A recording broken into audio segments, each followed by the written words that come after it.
Muy buenas noches a todos. Estamos transmitiendo aquí en Escritores en Acción una vez más este lunes a las 9 de la noche como ya es costumbre y el día de hoy tenemos una invitada de lujo, de verdad una invitada de lujo, la periodista, traductora e intérprete Lilia Rubio y la presentación de su libro Mi Voz. Así que bienvenida Lilia, nos acompaña también Armando Corona y estaremos recibiendo por aquí a Marco Navarrete, probablemente en el espacio también Alejandro Carrillo nos estará observando como todos los lunes y Leticia Guerrero seguramente también lo estará haciendo. Lilia, bienvenida, bienvenida a este espacio. Muchísimas gracias de verdad por compartir. Y antes de irme directamente contigo, déjame darle la palabra para que se presente nada más a Armando Corona. Armando, adelante. Hola, ¿qué tal? Buenas noches. Bienvenidos a este su programa Escritores en Acción. Hoy estamos de fiesta porque tenemos a una gran invitada, no se la pueden perder con su libro Mi Voz. Yo soy el escritor del libro Perdiendo se gana la paila del infierno. Quédense con nosotros. Ahora sí, Lilia, bienvenida. Muchísimas gracias por darnos este tiempo y por compartir con nosotros tu experiencia. Realmente como periodista, como traductora, has tenido acceso a lugares que muchas personas solamente sueñan y que también han podido ver quizás en televisión y muchas personas nunca los van a poder ver directamente y tú has estado en algunos de ellos. De todo eso vamos a platicar el día de hoy. Bienvenida, Lilia, a tus órdenes. Muchas gracias, Carlos, Armando, qué gusto, Gracias, ustedes son verdaderos escritores en acción. Eso me da mucho gusto. Sí, porque a veces se piensa del escritor como alguien que está allí muy sedentario, etcétera, que no se mueve, que se la pasa frente a una máquina, una laptop, un poquito pensando en cosas más allá del universo, ¿verdad? Pero ustedes son escritores en acción. Gracias por invitarme, gracias por permitirme hablar, charlar aquí con quienes nos estén escuchando o viendo y escuchando sobre mi libro Mi Voz, que narra mi vida, segmentos de mi vida, que ya ha sido una vida muy larga y espero que siga siendo muy larga. Entonces, con gusto estoy. Gracias. Pregunta obligada, Lilia. ¿Qué te lleva a tomar la pluma y a decir voy a contar parte de mi historia? Fíjate que yo hice periodismo durante 20 años. Dejé el periodismo porque me he dedicado en los últimos casi 50 años a la interpretación y a la traducción, que ha sido muy absorbente. Pero, ¿qué te diré? De la época de los 70 al mediados o un poco más de mediados de los 90, yo me dediqué a primero a hacer periodismo, periodismo de todos tipos, periodismo escrito, hacía documentales con grupos fílmicos, algunos latinoamericanos, otros europeos. Entonces yo hacía las entrevistas, participaba en el guión de los documentales, usualmente documentales políticos, y mucha prensa escrita, muchísima prensa escrita. Entonces decidí en aquel tiempo, ya desde los mediados de los 70, regresar a la escuela a estudiar interpretación y fui traslapando la interpretación con el periodismo. Dejé de hacer periodismo de alguna manera como lo hacía casi de tiempo completo a fines, pues sí, un poco más como te digo, mediados de los 90, porque me fue absorbiendo la interpretación, que es un trabajo muy absorbente que requiere de muchísima concentración y desde hacía mucho tiempo, amigas, amigos, me venían proponiendo ellos hacer algunas entrevistas conmigo y escribir incluso un libro sobre mi vida. Hasta que un momento me dije, ¿por qué no lo hago yo misma? Porque siempre me encanta escribir, es una actividad maravillosa, ustedes bien lo saben, y dije, ¿por qué en vez de estarle contando yo algo, mi vida, segmentos de mi vida a alguien, ¿por qué no lo hago yo? Y fue así como lo hice. El libro realmente es un libro sencillo que hice en cuestión de 5 meses y ya está publicado, ya está en audiolibro, ya está en Kindle. Entonces fue empezar a escribir segmentos de mi vida y fue fluyendo y fluyendo. Por eso lo pude escribir en tan poco tiempo. Ok. ¿Por qué Lilia decide incursionar en el periodismo político en un momento en el que hacer periodismo político no era cosa sencilla? No. Exactamente, sí, exacto. Fue una época, mira, yo soy producto de la emigración por razones económicas y religiosas a Estados Unidos. Fui una niña migrante. Entonces, el hecho de ser niña migrante, quieras que no, a Estados Unidos, además, en los años 60, te da una visión de la vida muy particular. Claro que no te puedo hablar de experiencias tan trágicas, tan tremebundas, tan horrendas como lo tienen los flujos migratorios de todo el mundo, indocumentados que están tratando de llegar a la frontera norte de nuestro país para entrar a ese imán que sigue siendo Estados Unidos. En los 60 era otra situación. Sin embargo, ser migrante es ser migrante. Nadie se despierta una mañana y dice, ay, hoy me voy a ir a caminar por el desierto o hoy voy a cruzar el río, ¿verdad? Para ver cómo me va. No, no, no. Ser migrante lo hace uno por necesidad. Y los migrantes de ahora sí están pasando por una situación terrible. No quiero entrar en ese tema porque creo que me detendría ahí muchas horas. Yo interpreto mucho sobre la cuestión migrante y les puedo decir que cuando lo estoy interpretando, pues de alguna manera, aunque mi familia emigró a Estados Unidos con la tarjeta verde, con residencia no indocumentada, de todas maneras, emigrar de tu país es una experiencia única. Aunque la jaula sea de oro, no dejas tú de tener que integrarte a un nuevo mundo. A veces tú puedes estar en un ambiente como nosotros llegamos al estado de Utah porque mi familia es mormona. Yo, de hecho, crecí en la iglesia mormona. Toda mi familia sigue siéndolo y la cuna de los mormones es en Utah. Y nos recibieron con brazos abiertos. Jamás hubo discriminación, racismo, pero aún así la integración no es fácil. Entonces, después de eso, empecé a hacer teatro político. Yo soy actriz de teatro político. Hice teatro político, ¿qué les diré? Pues yo creo que unos 10 años también.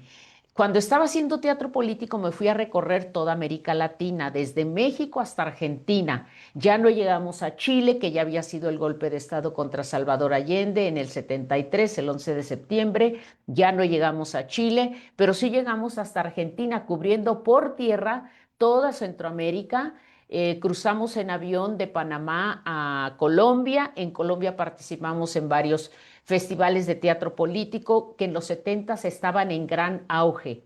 Después del teatro político o durante el teatro político de ese viaje por América Latina, me di cuenta de que había muchísimos movimientos muy interesantes, ahora le llamamos sociedad civil, movimientos populares en Nicaragua, en Guatemala, en mismo Colombia, no se diga en Bolivia, no se diga en Argentina.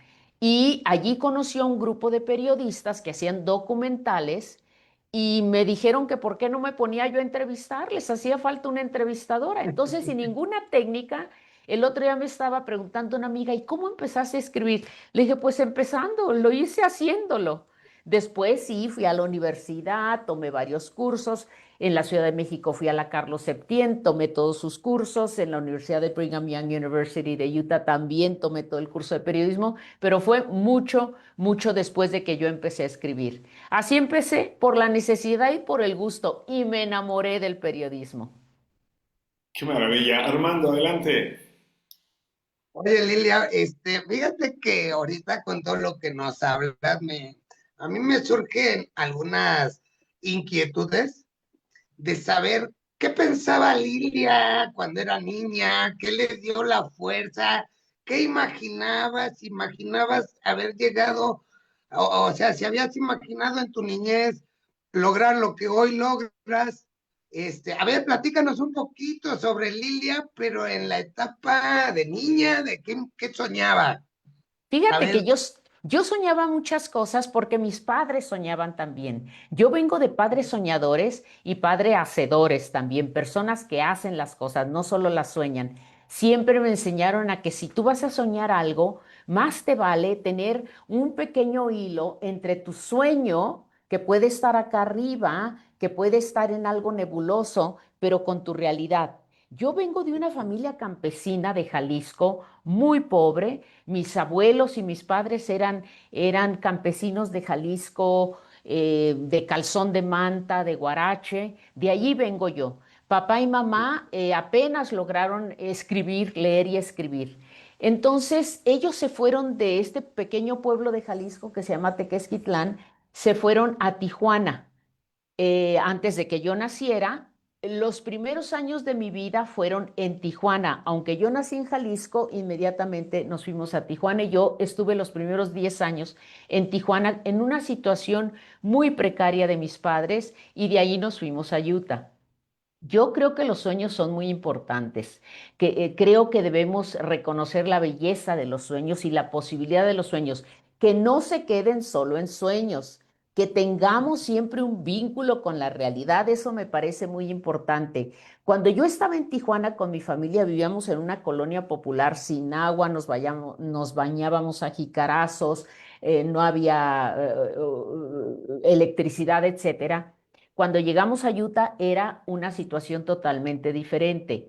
Todos trabajamos en un pequeño restaurante en Utah. Yo fui una niña a los 10 años, yo creo que la niña eh, más joven que jamás Utah ha tenido de lavaplatos. Entonces, todo eso me enseñó a que habría algo más, porque yo lo había visto en mis padres. Ok. Dentro de tu imaginación, dentro de esos, de esa precariedad que había sueños de grandeza, por lo que me estás regalando. ¿Esos sueños de grandeza alguna vez te los imaginaste como hoy? Mira, había sueños no tanto de grandeza, sino de superación, de esforzarse, de tratar de salir de esa situación y siempre nos enseñaron que la única manera de hacerlo era por medio del trabajo, que el dinero Correcto. fácil no existía. Entonces, en Utah en aquel tiempo vivíamos en una burbuja. La iglesia mormona es una iglesia muy organizada, muy solidaria, pero a la vez era un mundo muy protegido. Yo sabía que había otro mundo. Recuerden ustedes que en los años 60 y tantos, fines de los 60, estaba la guerra de Vietnam a todo lo que daba. Entonces en Utah nos llegaba poca información de lo que pasaba en Vietnam. No sabíamos que era Hanoi, no sabíamos que era el Vietcong, no sabíamos que era Hanoi ni Saigón y todo esto. Y llegaba de vez en cuando gente de fuera, de California, de Nueva York, a, a Utah y yo siempre hablaba con ellos. Sabía que existía un mundo fuera. Entonces, tan pronto pude, empecé a ir a la universidad en Utah, tan pronto pude, a los 20 años exactamente, dije, voy a ver qué pasa en ese mundo. Y de natural, obviamente, como mexicana, decidí llegar a la Ciudad de México, donde nunca había estado. ¿Y qué te parece la Ciudad de México? 1970 estaba gobernando en ese tiempo Luis Echeverría, Echeverría. Acababa exactamente, por pasar. tremenda, tremenda, porque yo venía de un pueblito como de 30,000 habitantes en Utah. Entonces, imagínense, además yo llegué aquí sin conocer a nadie, no conocí absolutamente a nadie. Llegué al Zócalo, nunca había visto una cuestión, un espacio tan monumental. Y bueno, yo venía decidida a ir a la Escuela de Teatro de Bellas Artes y sabía que en septiembre iba a empezar y al día siguiente me hospedé en un pequeño hotel ahí por el centro de la ciudad, un pequeño hotel que en aquel tiempo cobraba $1 y yo traía ahorros como $100. De esos $100 he vivido de 1971 hasta ahora. Los he ido estirando y estirando y estirando. Total que yo me hospedé en un pequeño hotelito de 12.50 pesos, un hotel de paso. Pero como yo ya había visto la vida en Tijuana, a mí no me sorprendía ni me sorprende nada en la vida. Nosotros ya habíamos vivido en uno de los barrios, ¿qué les puedo decir?, más activos de Tijuana. Así es de que a mí ese hotelito por allá por la calle de Perú, atrás del Zócalo, me tenía sin cuidado. Yo la pasé muy bien y además el precio me gustaba mucho, 12.50. Y sí, a la semana ya estaba en la Escuela de Teatro de Bellas Artes. Yo soy egresada de la Escuela de Teatro y bueno, la Ciudad de México me parecía totalmente desconocida, maravillosa. Y miren ustedes todos los cambios que ha tenido. Yo no sabía nada de política, ¿eh? Yo ni sabía casi, casi que la política existía. Toda esta cuestión de conocimientos políticos yo los fui adquiriendo precisamente con los viajes, precisamente en la escuela de teatro, que estaba yo en un grupo bastante politizado. Y recuerden ustedes que en el 71 pues apenas habían pasado 3 años de Tlatelolco, del movimiento estudiantil, y luego unos 2, 3 meses del jueves de Corpus Christi también, que fue el halconazo, sí, terrible. Entonces, todo eso, empecé a escuchar a la gente contar esas experiencias, gente que había vivido todos esos movimientos, y bueno, pues a mí me parecía increíble. Yo no podía entender cómo un gobierno iba a atacar a la gente inocente en las calles. Totalmente me rebasaba esto. Pero sí, así fue. Me encantó la Ciudad de México, me sigue encantando con todos sus cambios. Siempre tengo un pie en México y en Estados Unidos, por supuesto. Toda mi familia está allá y también parte de mi corazón está en Estados Unidos. Dentro de tus estudios en Bellas Artes, este, primero, ¿cuánto tiempo estuviste estudiando? Y segunda, ¿con quién llegaste a rozarte en esos tiempos, en esa escuela? Porque me imagino que en esos tiempos salió mucho actor, ¿no? ¿Quiénes fueron tus amigos o algo así para que el público lo vea? ¿Con quién has estado, no? Fue Ignacio Retes, que ya falleció. Era un profesor maravilloso, Ignacio Retes. Luego, después de Ignacio Retes, fue Claudio Obregón, un gran actor, un gran actor. Acababa de hacer, Claudio acababa de filmar John Reed, México Insurgente. Entonces, mi generación de los chavos que éramos nosotros, estaba, ¿qué te diré? Estaba Margarita Sáenz, que es una excelente actriz, estaba Salvador a dirigir telenovelas y todo tipo de obras de teatro. Estaba Julieta Gurrola, que estaba unos años adelante. Luego Rosa María Bianchi también. Blanca Guerra andaba por allí cerca. Órale. Sí, sí, sí, eran varios grupos. Y entonces mi grupo decidió, al fin de años teníamos que hacer un montaje de una obra de teatro. Mi grupo, que era el más pequeño y yo creo que el más politizado, en 1971 decidió que íbamos nosotros a escribir nuestra obra de teatro. Creo que ahí es donde yo empecé a escribirse, ahora que lo estoy pensando. Íbamos a escribir. Y el grupo que venía del movimiento del 68 dijo, tiene que ser un examen, era examen de la escuela, pero es un examen de lo que pasa en la sociedad mexicana, y escribiremos sobre Tlatelolco. Yo empecé a ir a las hemerotecas a documentarme qué había sucedido y tomaba mis notas porque yo estaba totalmente desinformada de lo que había sucedido en el 68 y allí aprendí muchísimo. Creo que más de lo que más aprendí no fue de lo que leí en los periódicos en la hemeroteca, sino de lo que me di cuenta que no se había reportado, que no se había escrito, los grandes vacíos que encontré y realmente la poca información. Pero yo tenía la contraparte que eran Paco Taibo II, era muy amigo de Claudio Obregón, su esposa Paloma, iban y nos contaban lo que había pasado porque ellos lo habían vivido. Así fue como Claro. montamos una obra que se llamó precisamente Examen, porque era un examen del primer año de la Escuela de Teatro en Bellas Artes y a la vez era un examen de la sociedad mexicana. Y te conviertes entonces en una chica de unos veintitantos años apenas, mujer, quiero recalcar el tema mujer, ¿no? Porque estamos hablando de México 1970, 1975, o sea, no es la mujer de hoy, no son los privilegios que tenemos ahorita reconocidos y los derechos ya establecidos y la constitución como la tenemos hoy. No, estamos hablando de 1975, más o menos. Decides tú, junto con este grupo, como mujer, irte a toda América Latina. Sí, sí, porque en ese momento la universidad contrató a un gran director de teatro que dirigía un grupo en Venezuela que se llamaba Rajatabla. lo contrató para dirigir una obra en la UNAM, porque Filosofía y Letras y la Escuela de Arte Dramático de la UNAM estaba pues realmente muy apaciguada, no pasaba mucho. Entonces trajeron a Carlos Jiménez y él dirigió el grupo de la UNAM. Nosotros ya habíamos estrenado con Claudio Obregón Examen y había otro grupo muy importante que hacía este tipo de teatro social y político que era el Mascarones.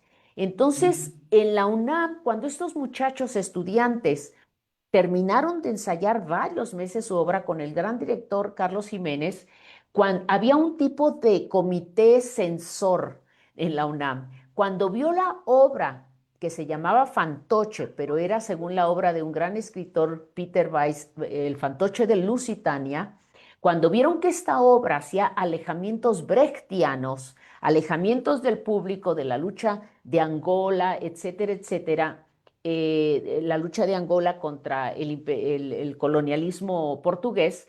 Entonces, este grupo censor de la UNAM dijeron, no, eso no se presenta, porque estos alejamientos brechtianos son en que tú rompes tu personaje y te diriges a los ojos de la persona que tienes ahí enfrente, del público. Entonces, rompes la lucha de Angola y habla sobre el 68, habla sobre el 10 de junio, etcétera, etcétera. Y luego regresas a tu personaje, la obra continúa. Entonces a la UNAM no le pareció y les dijo que no iban a estrenar la obra después de que ellos habían estado pagando al director para que dirigiera la obra con los estudiantes de la UNAM. Finalmente negociaron y se pudo estrenar la obra en el Foro Isabelino. Ustedes saben, el foro está en medio y tienes a todo el público rodeándote en la colonia San Rafael. Lo estrenaron, pero con muchas limitaciones y con mucho estir y afloje. Fue en ese momento que toda la vida cultural de México, toda la comunidad cultural de México estaba esperando esta obra. Primero porque conocían a Carlos Jiménez, este director que era excelso. Y dos, porque México necesitaba también que alguien lo moviera, que lo estremeciera con un teatro que no fuera solo el teatro europeo. Y allí fue donde el grupo tomó el Teatro Foro Isabelino. Ya no se fueron del teatro. Expusieron al público, abrieron las puertas y esa misma noche desertaron 4 o 5 estudiantes de la UNAM de ese grupo fantoche. Entonces yo, que era del grupo Examen, inmediatamente me puse a ensayar junto con otros compañeros y formamos ya parte de Examen, que era el grupo de Bellas Artes, y del grupo Fantoche, que fue el grupo con el que nos fuimos finalmente a los pocos meses a varios festivales. No teníamos financiamiento, nos fuimos en Aventón, hablando de que Alejandro se les compuso su auto en la carretera Puebla. Nosotros compramos 2 camionetas viejas en subasta que se nos desvielaron a la entrada de Puebla. Les bajamos la caja y las estuvimos reparando una semana nosotros mismos con la ayuda de un mecánico que de pronto se presentaba para darnos instrucciones de cómo limpiar toda la caja de las 2 camionetas. Finalmente solamente una camioneta funcionó y tuvimos, después de una semana de estar tirados en la carretera, y entonces colocamos la utilería de nuestras 2 obras de teatro en la camioneta y problemas graves, soluciones graves. Nos fuimos en Aventón por toda América Latina, nos fuimos en Aventón, la camioneta está cargando nuestras utilerías y nosotros nos dividimos de 2 en 2, un chico y una chica, y nos fuimos por toda la Panamericana. Nos deteníamos en la plaza en Ciudad de Guatemala, luego de ahí a El Salvador, luego estuvimos en Nicaragua poco después del terremoto terrible de Nicaragua, entre los escombros. Íbamos recabando mucho material, íbamos haciendo un trabajo documental. La gente se acercaba a nosotros, nos compartía canciones, fuimos conociendo músicos, teatreros como nosotros, hasta llegar hasta Argentina, que fue de hecho en Argentina donde se quedó nuestra camioneta finalmente después de año y medio de viaje, después de recorrer unos 8,000 kilómetros desde Puebla hasta Argentina. Regalamos esta camioneta que nos fue totalmente fiel, la regalamos a una colonia popular que le llaman Villa Miseria en Argentina. Allá se quedó nuestro vehículo, pero nosotros a puro dedo, a puro ride. Oye, qué Excelente padre. historia, Lilia. Quiero darle la bienvenida a Marco, pero antes de darle la palabra a Marco también para Hola que se Marco. sume a Marco Hola, Navarrete. hola. Eh, Quiero recordarle a la gente que estamos aquí con Lilia Rubio, periodista de mucho tiempo, con una pasión impresionante, nos está contando su historia desde que fue niña en Utah, mexicana, migrante a Estados Unidos, regresa a México, se prepara en teatro en Bellas Artes y luego termina yéndose hasta Argentina de Aventón haciendo teatro popular. Bienvenido, Marco. Intégrate, por Gracias, favor. gracias. Bueno, me presento, Marco Navarrete, escritor del libro Mindfulness desde cero. Oye, de Hola, lo poco que Marco. escuché de tu historia, digo, wow. ¡Qué Y aventuras! qué aventuras. Y de hecho me salió una pregunta, porque sí me lo estaba preguntando y no, no es no es cualquier cosa viajar con una experiencia así, ¿no? Recorriendo varios países. Creo que no es cualquier cosa. Y yo sí tengo curiosidad porque imagino que durante todo ese viaje debió de haber de todo, ¿no? De todo, de todo. Entonces, no sé si nos puedas compartir cuál fue tu buena y tu mejor experiencia que tuviste durante todo ese Fíjate trayecto. que nunca tuvimos malas experiencias, ¿No? claro. No, no, no, para nada. Yo adoro a los traileros, ¿eh? Los traileros eran nuestros aliados maravillosos, los traileros de los grandes trailers, ¿no? Los camioneros, los traileros. Porque fíjate, bueno, había, como nos dividimos, éramos como 20 actores y actrices. Dos compañeros se quedaron manejando la Ramírez, el piloto y el copiloto, que llevaba toda la utilería. Entonces nosotros llevábamos una bolsita, yo creo que ni siquiera llegaba mochila. Y entonces, algunos compañeros tenían la gran suerte, pon tú de que estábamos en Puebla, saliendo de Puebla, que fue donde tratamos de reparar las camionetas, que no funcionó, y veíamos que pasaba ahí en plena carretera panamericana los dos compañeros que iban en un auto que se habían encontrado un aventón que los llevaba hasta Tapachula, por ejemplo, desde Puebla, o sea, con mucha fortuna y mucha suerte. Otros no, otros teníamos que irnos bajando, nos decían, no, pues los podemos llevar aquí a unos kilómetros, pues hasta ahí está muy bien.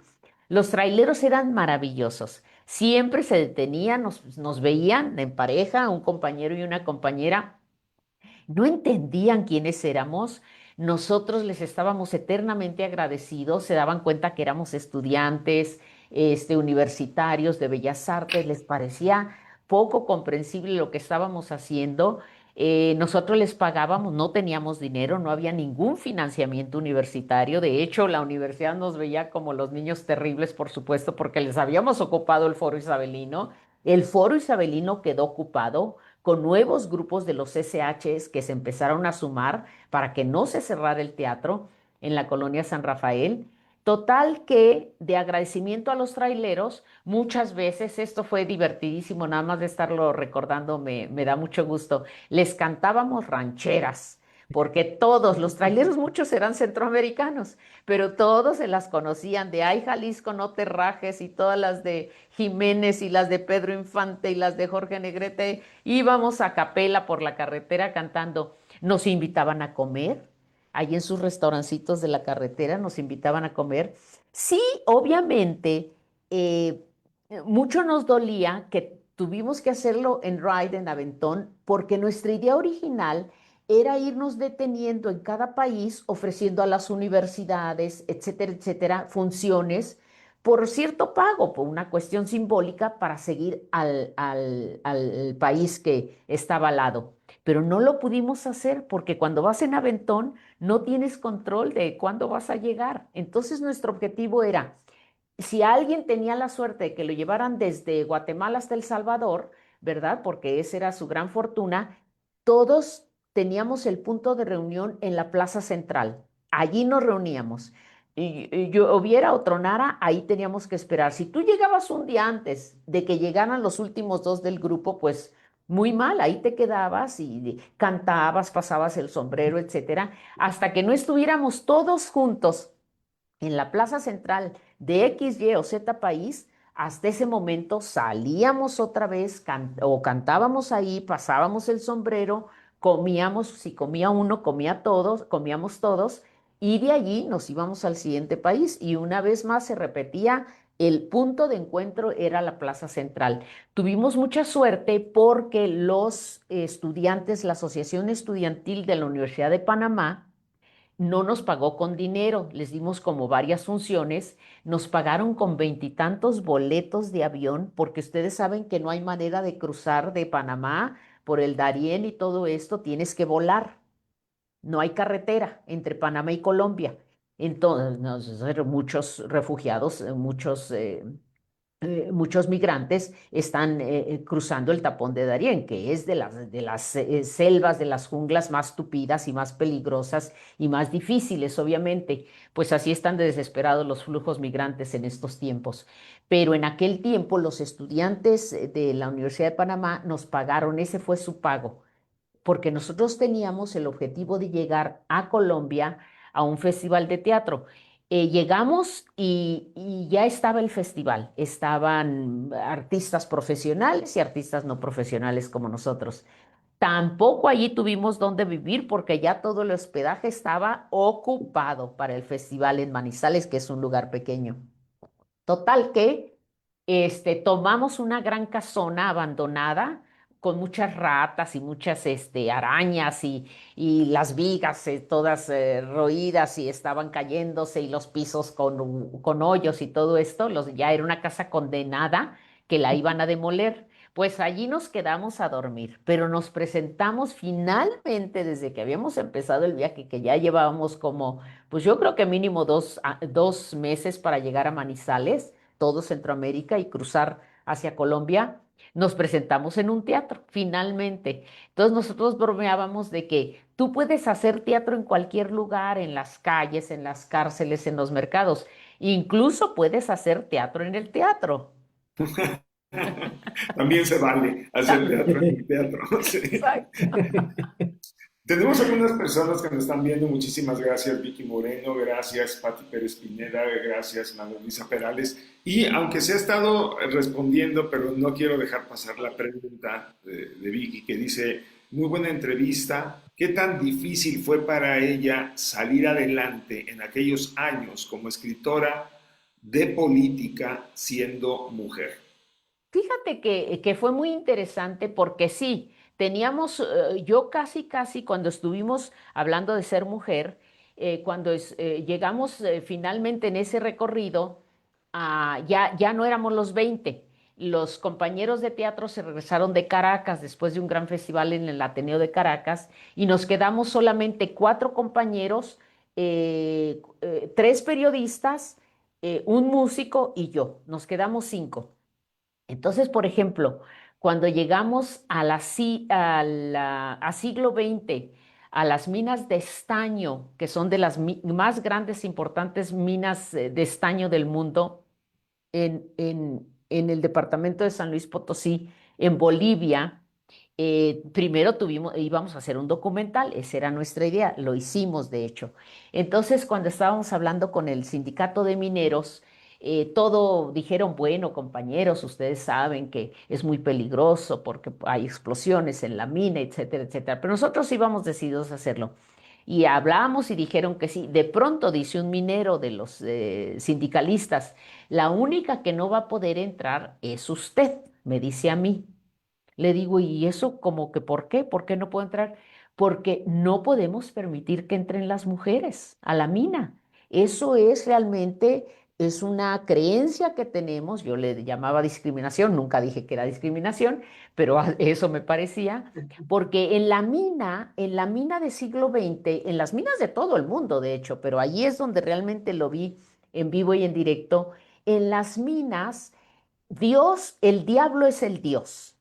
Entonces el diablo es en esas catacumbas, en esa oscuridad, en esas humedades, en esas explosiones, en esos túneles, en esos charcos llenos de lodo donde tienes que pasar agachado o estás sudando hasta todo, estás totalmente sumergido en el sudor o estás con un frío terrible. Allí en las minas, el diablo es Dios.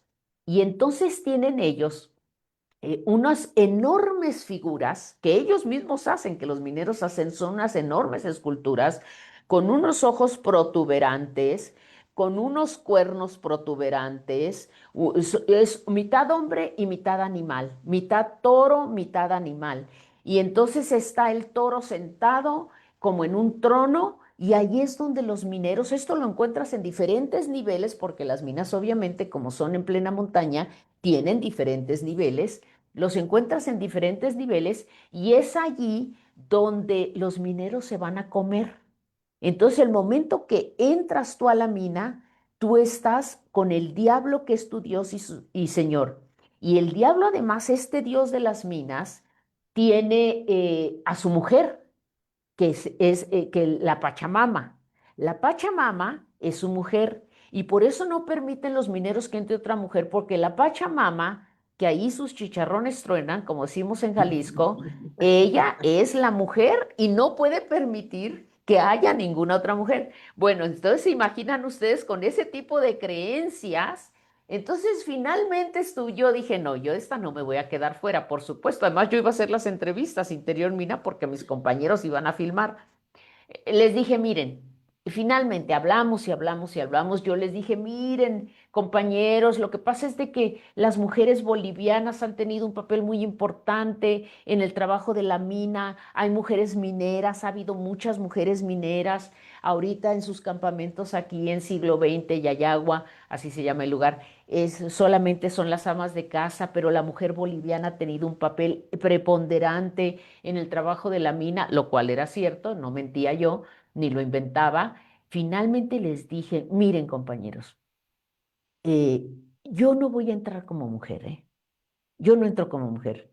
Yo entro como una trabajadora que está cumpliendo con su deber. Frase célebre, fin de discusión, me dejaron entrar.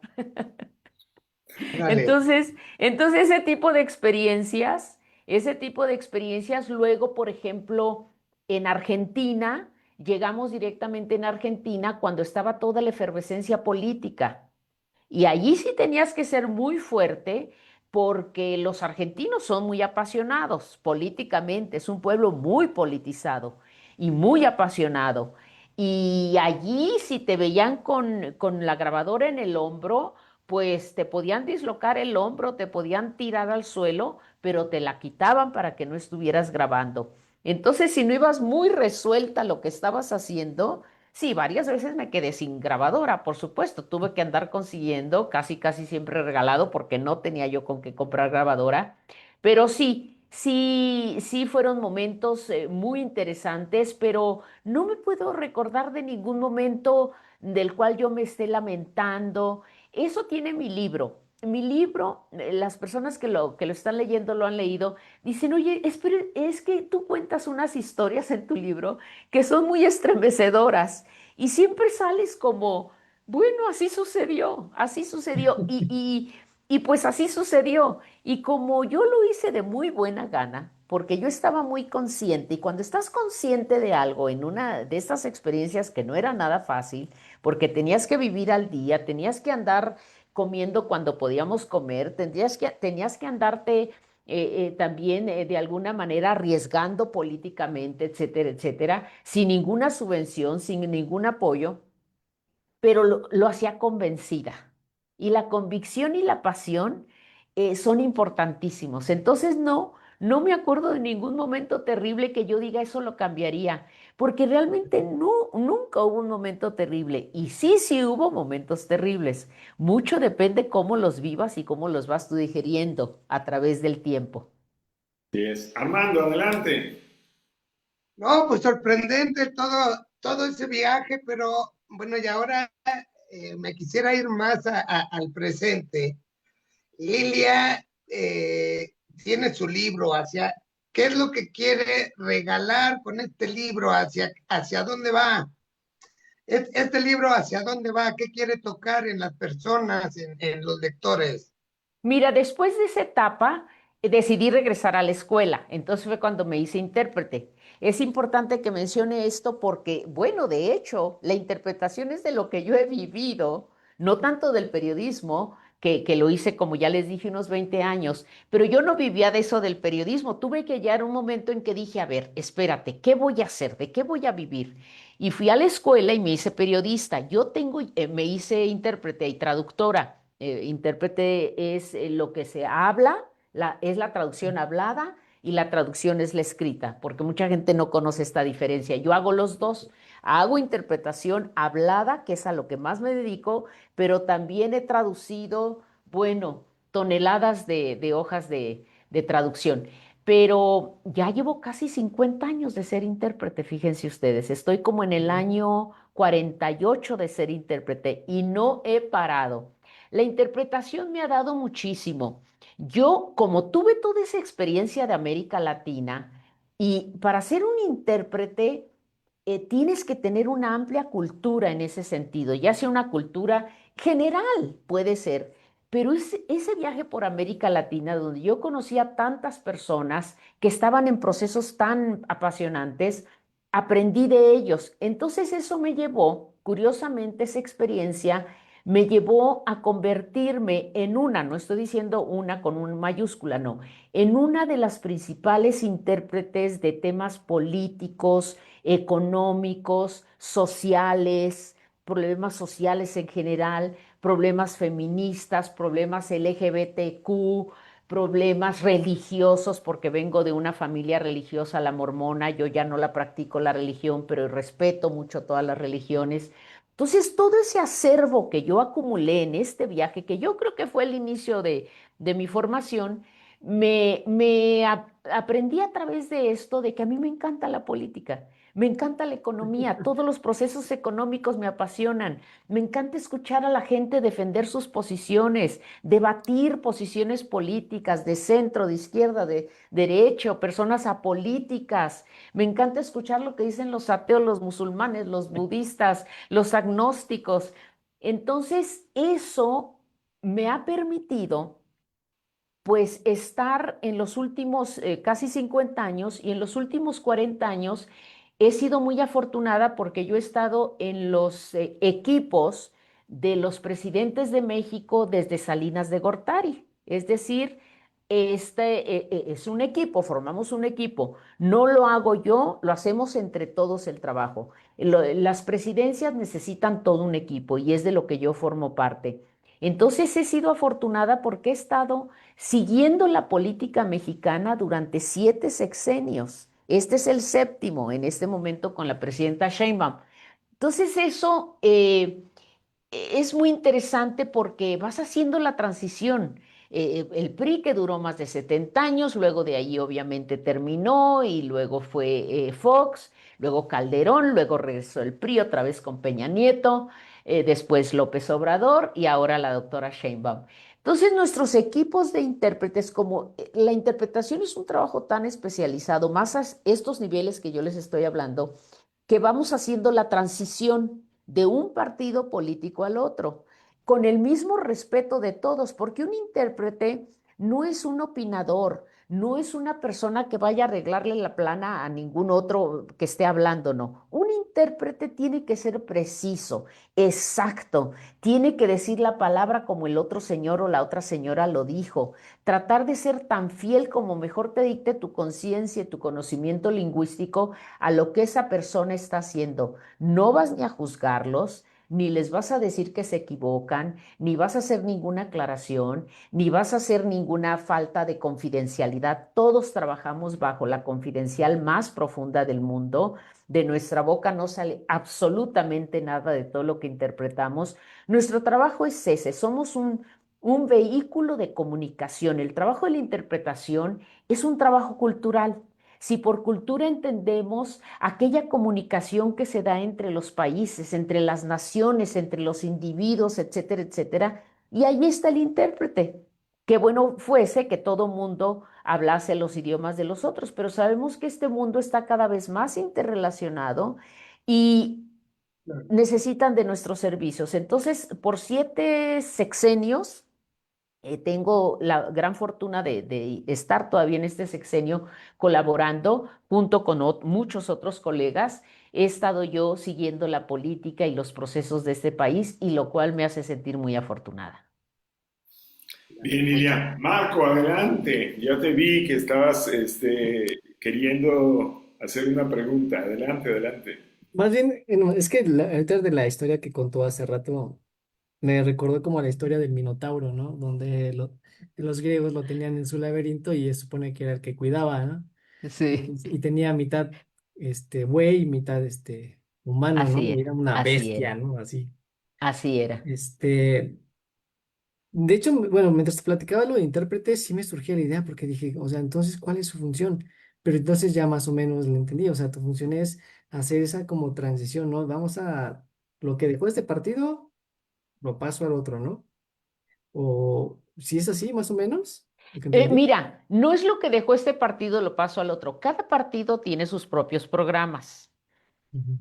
Cada partido lanza su propia administración, cada partido tiene sus propios funcionarios, cada partido tiene sus proyectos. Es decir, no puedes comparar lo que es la cuarta transformación con lo que fue el sistema de innovación, calidad de innovación permanente, por ejemplo, de Fox.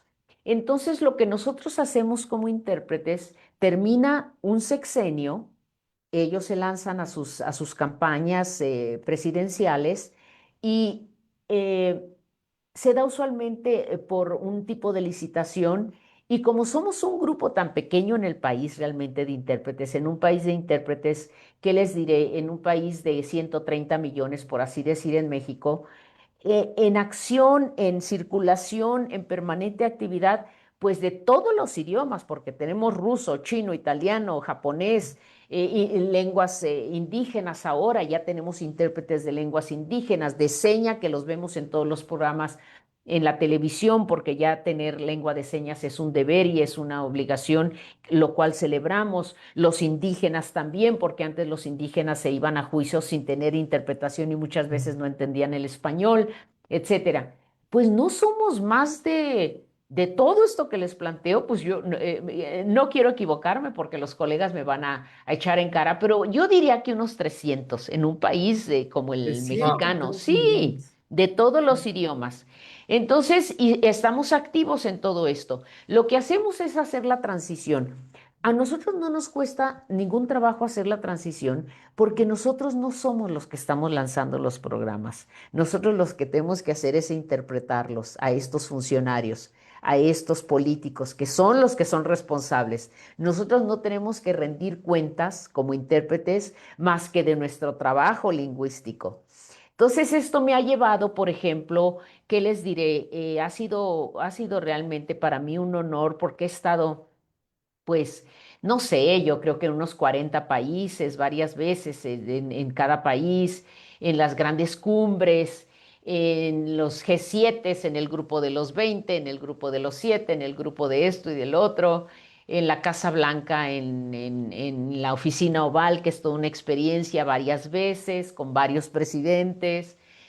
Puedes conocer a estos personajes, no es de que los conozcas, de que vayas a tomarte un café con ellos, no, pero conocer en la convivencia, porque como por ejemplo en Estados Unidos se quedan ahí 4 años en la presidencia, en México se quedan 6 años. Entonces se encuentran en estas cumbres internacionales y te los vuelves a encontrar, por supuesto. Vas conociendo su política, sus programas, te vas familiarizando con lo que opinan de este tema, del otro tema, y eso te va dando una continuidad. A mí lo que me gusta mucho del proceso mexicano y del mercado mexicano en el que estoy participando es de que estos políticos nos respetan como nosotros los respetamos a ellos. Saben que el hecho de que un intérprete haya estado con el presidente Fox o con el presidente Calderón o con el presidente López Obrador no lo excluye de estar dentro de 6 años con otro presidente de otro partido político. Saben que ahí tienen gente responsable, profesional, con una ética a prueba de todo. Entonces, eso es lo que quiero decir con que hacemos la transición porque somos equipos muy profesionales en México. Bien. Lilia, se nos está yendo el programa. Sí, De volada, como agua de Demasiado mayo. sí. riquísimo escucharte, de verdad es impresionante. Voy a pedirles a mis compañeros que vayan ya haciendo sus preguntas de cierre, la última de la noche de cada uno de nosotros, Gracias. y ya estamos en la recta final con Lilia. Adelante, Armando, por favor. Lilia, de veras que interesantísimo, de veras toda tu trayectoria. Te agradezco mucho que nos hayas regalado tu tiempo para estar con nosotros. Y lo único que yo quisiera saber es, ¿qué esperamos de Lilia para un futuro? ¿Y ahora qué, verdad? Bueno, mira, escribí mi libro. Decidí, a fin de cuentas, con esto que les estoy diciendo es el libro. Esto es muy interesante porque yo empiezo el libro en 1925. Lo empiezo con mis padres. Lo empiezo el año que nació mi padre, en 1925. Hablo de mi padre y de mi madre en este pequeño pueblo de Jalisco, porque sí me parece que, a mí me pareció que el lugar para yo poder hablar de esto, que ya es, digamos, el presente, esto de la interpretación, pues a mí siempre me lleva a mis raíces. Crecí en Estados Unidos desde los 10 años, pero yo sigo siendo, como digo, como dicen los taxistas, una jalisquilla de hueso colorado, por supuesto. Y hablo como jalisquilla y como jalisquilla y los dichos los tengo como de Jalisco también. Entonces lo publiqué ahora en 2025, cubro como 100 años en el libro, 100 años de mi familia, hago historia. Me decía el otro día un periodista, oye, yo pensé que ibas a hablar solamente, que ibas a hablar principalmente de tu vida como intérprete, que llevo 50 años, se justificaría porque es tanto tiempo, pero no, yo creo que todo es política en la vida. Yo creo que tú tienes que incluir en tus anécdotas personales también el contexto en el que estás, porque no somos islas, no estamos en nuestro silo, no estamos en un nicho, ni mujeres, ni hombres, ni nada. Todos estamos en un colectivo en que las personas, aquellas que dicen que no les interesa la política, pues es decisión de ellas o de ellos, ¿verdad? Yo digo que hay que interesarse en la política, porque de todas maneras te va a afectar de una u otra manera. Mejor estar bien enterados. Yo estoy leyendo todos los días lo que pasa aquí, lo que pasa en Gaza, lo que pasa en Ucrania, lo que pasa en Estados Unidos, lo que pasa. Eso a mí me apasiona mucho. Por eso voy intercalando en mis recuentos personales ese contexto político de los lugares a donde yo he estado. Bien. Muchísimas gracias, Lilia. La verdad es que Gracias a ti, para Armando. despedirme, yo la verdad, pues te felicito, tienes una carrera sorprendente y pues te deseo lo mejor y más éxitos. Que Gracias, qué amable, gracias. Marco Navarrete, adelante para despedirnos. Sí, mira, a mí me gustaría que nos dijeras a mí, bueno, y al público, ¿qué tip les darías a aquellas personas que están pensando escribir sobre sus experiencias, sobre su vida? O sea, ¿qué tip les darías? No debe Que, ser empie- fácil. que empiecen, es fácil el momento que empiezas, es Mm. difícil si no lo empiezas. Que no se pongan cartabones, que no se pongan etapas cronológicas, que vayan escribiendo y ahí, al ir escribiendo, tú vas viendo tus textos, ir contando historias y se va acomodando, van tomando su lugar correcto. No puedes escribir toda tu vida, es imposible. Escribir es un poco como desnudarse en público, no es una cosa fácil. Es una condición en que tú tienes que ir poco a poco, pero nadie te va a obligar a contar cosas que no quieras contar. Es tu libro, es tu escrito y tú puedes hacer siempre y cuando seas una persona honesta, honesta contigo mismo y con quien te va a leer, pon lo que quieras, pero ponlo.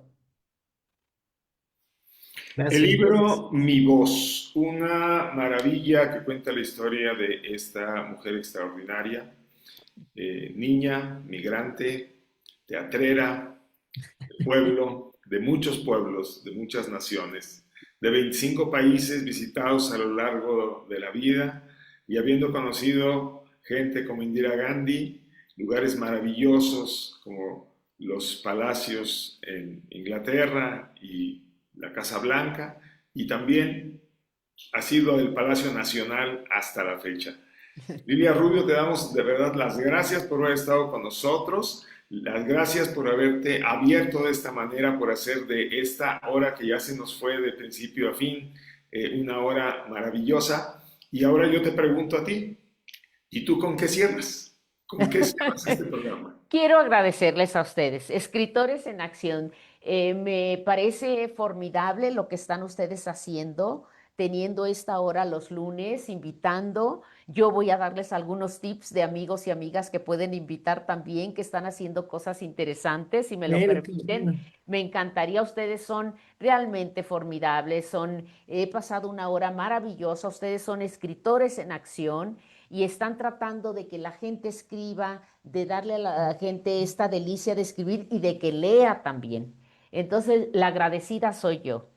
Y adelante con su bello programa.